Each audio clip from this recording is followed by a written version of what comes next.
আসসালামু সবাইকে, আজকে সবাই অনেক ভালো আছেন আলহামদুলিল্লাহ। আমি এবং আমার পরিবারের সদস্য অনেক ভালো আছি। ঠিক আজকে আমি যেখানে দাঁড়ানো, এটা হচ্ছে বাংলাদেশের ঐতিহ্যবাহী পাগলা মসজিদ ও ইসলামিক কমপ্লেক্স।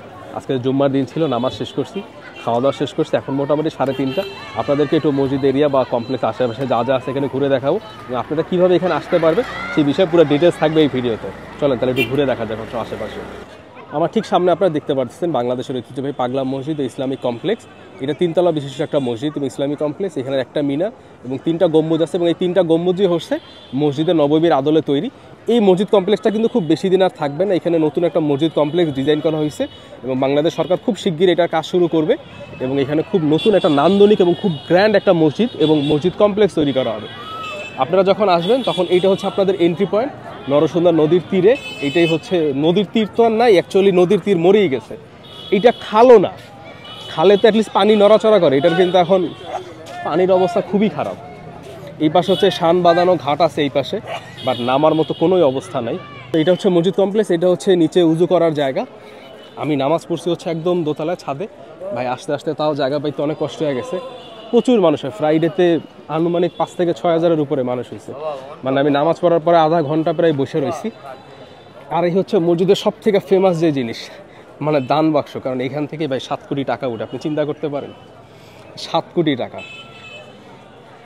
2024-এ শেষ আমার দেখা মতে, আমি শেষবার যখন দেখছি রেকর্ড হচ্ছে প্রায় 7 কোটি সামথিং, 7 কোটির উপরে টাকা উঠছে। মানে মানুষ ডলার দেয়, বিভিন্ন রকম দেশের কারেন্সি দেয়, এরপরে ভাই জুয়েলারি, স্বর্ণ, আর হাঁস মুরগি গবাদি পশু যা আছে তো দেয়।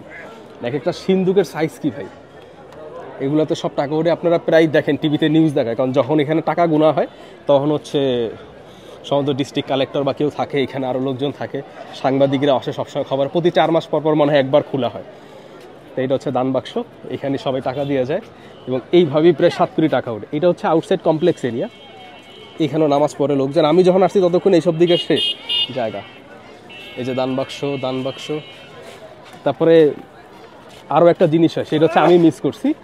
এখানে লোকজন যারা আসে না, বিভিন্ন রকম মান্যত নিয়ে আসে, তো অনেকে মিলাদের জিনিসপত্র নিয়ে আসে।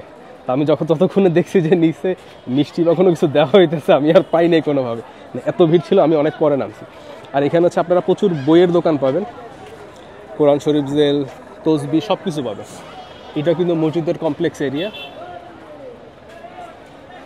সব পিচ্ছিরা নিয়ে যেতেছে। এটা মসজিদের কমপ্লেক্স এরিয়া, এই পাশে নামাজ পড়ে। এইটা সম্ভবত মেয়েদের জন্য, মেয়েদের একটা আলাদা এরিয়া আছে, আমি ঠিক শিওর না এইটা কি মেয়েদের নাকি ওই পাশে ভিতরে আরেকটা আছে, হয়তো মেয়েদের হবে। আর এই যে ভাই গাড়ি বুক করে মানুষজন আসছে, এটা হচ্ছে জলশিরি ক্যান্টনমেন্ট স্কুল। জলশিরি ক্যান্টনমেন্টের স্কুল তো মনে হয় না, নাকি গাড়ি ভাড়া দিয়ে দিচ্ছে ওরা, বাংলাদেশ সেনাবাহিনীর গাড়ি। সেকেন্ড যে জিনিস সেটা হচ্ছে এখানে প্রচুর মানুষ টাকা চাওয়ার জন্য বসে থাকে। মানে এখন তো নামাজ শেষ, আপনি নামাজ শেষ দেখে এখন খালি দেখতেছেন, এখন প্রায় 3:30, মানুষজন এখন বের হয়ে যাইতেছে। মানে নামাজের সময়, মানে ফ্রাইডেতে আসছি, ওই সময় যে কী অবস্থা ছিল ওইটা আমিই দেখছি, ওটা চিন্তার বাইরে।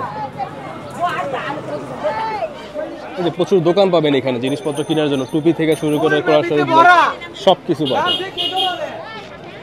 আমরা একটু এই সাইডটাতে যাই, এই সাইডটাতে হচ্ছে গাড়ি পার্কিং। নিজস্ব গাড়ি বা বাইক নিয়ে যারা আসবেন তাদের কিন্তু অনেক আগে আসতে হবে, তাড়াতাড়ি আসতে হবে। লেট করলে কিন্তু গাড়ি ওই রাস্তার মাথায় রাখতে হবে, শেষ মাথায়, এবং যেটা আমার মনে হয় ঠিক না। আগে আসলে ভিতরে রাখতে পারবেন। ওইখানে হচ্ছে হাঁস মুরগি টুরগি মানুষ দিয়ে যায়, যে যা আনে হাঁস মুরগি যা আছে সব। এটা নিলাম ঘর না, এটা হচ্ছে নিলাম ঘর। হ্যাঁ, আমি আর ওদিকে যাইতে চাই না, হাঁস মুরগির মধ্যে ধাক্কাধাক্কির মধ্যে। অ্যাম্বুলেন্স নিয়ে আসছে লোকজন। এই জায়গাটা এখন খালি। নামাজের সময় আমি মসজিদের উপর থেকে দেখতেছিলাম, এখানে সব গাড়ি ঠাড়ি পার্ক করে রাখা থাকে। এটা মসজিদের ভিতরেরই জায়গা, কমপ্লেক্সেরই জায়গা।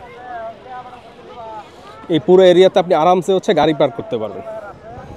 এই পুরো এরিয়াতে যে প্রাইভেট কার, ব্যক্তিগত গাড়ি, মানুষ এরকম গাড়ির মধ্যে বসে আইতেছে।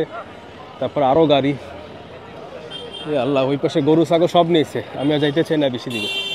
ওকে, এবার খুব সিম্পলি যদি বলি, ঢাকা থেকে যখন আসবেন কীভাবে আসবেন। ঢাকা থেকে আসার সবচেয়ে সহজ উপায় হচ্ছে মহাখালী বাস স্ট্যান্ড। মহাখালী বাস স্ট্যান্ডে আসলে আমি যে বাসটাতে আসছি সেটা হচ্ছে অনন্যা ক্লাসিক। অনন্যা ক্লাসিকে উঠলে ভাড়া নেবে হচ্ছে 330 টাকা। আপনার মোটামুটি সময় লাগবে 3.5 ঘন্টা থেকে 4 ঘন্টা সময় লাগবে। একদম আপনাকে ঠিক বাস স্ট্যান্ডে নামাই দিবে। বাস স্ট্যান্ড থেকে গাড়ির অনেক আওয়াজ। আপনি যখন কিশোরগঞ্জ বাস স্ট্যান্ডে নামবেন, বাস স্ট্যান্ড থেকে হচ্ছে রিজার্ভ অটো নিবে 70 থেকে 80 টাকা, আর যদি 3-4 জন করে আরও লোক থাকে আপনার সাথে তো 20 টাকা করে পড়বে সবার। মাত্র হচ্ছে যে মাত্র 2 কিলো, বাস স্ট্যান্ড থেকে মাত্র 2 কিলো জায়গা। পাগলা মসজিদ নামার সামনে সাথেই আপনি অটো থেকে শুরু করে সব কিছুই পাওয়া যাবেন, খুব ইজিলি পাবেন। এখানে আসার মেইন উদ্দেশ্য হচ্ছে যে আমার জাস্ট মানে অনেকদিন আসার ইচ্ছা ছিল, এখানে আসবে একটু জুম্মার দিনে নামাজ পড়ে যাব এই রকমেরই, বাট কোনো রকম আসলে কোনো কিছু চাওয়া বা কোনো কিছুর জন্য না। আপনারা যারা যারা আসতে চান এখানে আসতে পারেন। ফ্রাইডেতে অনেক ক্রাউড, ফ্রাইডেতে আসলে অনেক আগে আসার চেষ্টা করবেন। আর যারা নিজেদের গাড়ি বাইক নিয়ে আসবেন, ভাই এখানে পার্কিং এরিয়া, তাড়াতাড়ি এসে সেফলি রেখে নেবেন, নাহলে একদম রাস্তাঘাটে রাখতে হবে। আশা করি আপনারা যারা যারা আসতে চান দেখে যাবেন, জায়গাটা খুবই সুন্দর। দেখা হবে আপনার সাথে কোনো নেক্সট ভিডিওতে। আল্লাহ হাফেজ।